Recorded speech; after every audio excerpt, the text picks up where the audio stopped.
every day with every action physically or verbally. I might have hurt someone's feelings, but I go on with it.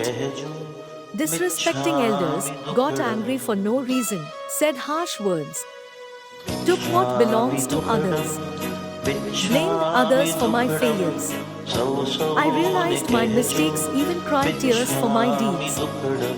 Then one feeling came in my life: forgiveness. Forgiveness told me, don't worry.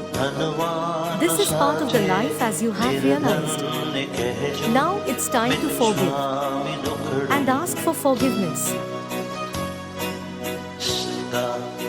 Entire world is writing something in the storybook of their life. There is always feeling of forgiveness with them, but few needs that feeling. Today I want to take responsibility for anything that I have done, knowingly or unknowingly, which might have hurt you.